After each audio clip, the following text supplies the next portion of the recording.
Alright, what's going on, guys? Welcome to A-Train Gaming, and in today's live comm, I'm going to be talking about how to improve accuracy, and I'm going to be doing this while I play free-for-all on Detroit.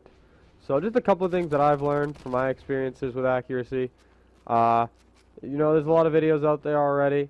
I'm not going to be the best video, or I'm not going to have the freshest ideas, but I'm just going to give you sort of like a personal video about it because I'm not like this big YouTuber. So it helps that it just comes from another average person who I would consider myself pretty good at this game, but fairly average player overall. And my accuracy used to be horrible. I've always been a good search and destroy player, but accuracy's never really been my cup of tea. So first thing to improve accuracy is use the firing range before you play.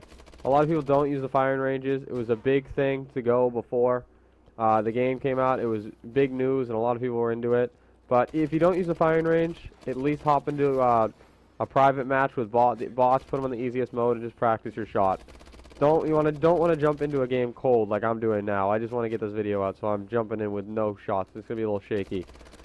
And then the next step I would do is I would turn your sensitivity down. A lot of people like to play in that 10 to 11 range because they snipe, but I would recommend staying in the 3 to 4 range. If you really want, I play on 3. I've played on 3 since the end of Black Ops 2. If you really want to go past that, 4 or 5, maybe 6 is as far as I would recommend anyone goes. The spinning may seem better. How's he not dead? The spinning may seem better, like when you're doing 360s and stuff. And you may seem really slow when you're in the 3 to 4 range. But once you're in a game, you can still turn on people. It's not that much of a difference. And in terms of accuracy, it is that much of a difference. And I get knifed. It makes you sway less back and forth.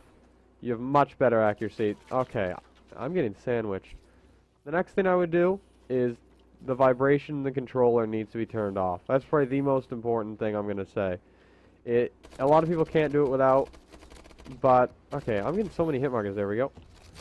Yeah, I would recommend turning it off because it's just the little amount that it bounces your hands up and down, and Call of Duty's all about just little differences. So I would turn it off immediately. It's going to take 2 to 3 weeks to get used to. I did it in the end of Black Ops 2 when I started watching competitive, and I learned that's what the pros did. And it took me 2 to 3 weeks of being worse at the game to get used to it. But then once I started getting the hang of it, and I started playing League play with it, it was an immediate difference. It was a huge difference. And it's just that those Call of Duty slight things that help. It just helps you a little bit, and in Call of Duty, a little bit can go a long way. The next thing I would do is I would try to get into competitive a little bit. I mean, that doesn't have to do with your accuracy so much, but it has to do with kind of playing the situations and reading the mini-map. Even if you just kind of watch competitive and kind of listen to what these guys have going on in their mind, it helps you put yourself in better situations to win gunfights. They kind of know the areas, they know what to push and not to push. So watching competitive for me made me a smarter player, which made me get in better gunfights, which because I got in better gunfights, improved my accuracy overall. I would play a lot of free-for-all.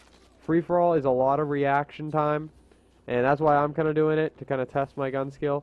But free-for-all is a lot of reaction time, and this you want to talk about a game mode that's just nothing but raw gun skill and knowing spawns? This is it. It's basically raw gun skill. You see, most of my gunfights, they're gunfights. They're not killing people in the back unless I get a good spawn. You have to be able to kill them right head-to-head, which I like doing because it's practice.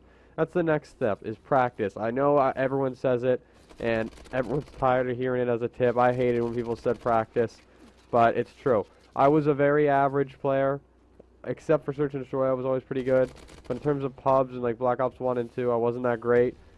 I struggled with accuracy. I couldn't hit a long-range shot to save my life. And now in Advanced Warfare, I'm usually at the top of these leaderboards. And so you gotta practice. You have to practice a lot.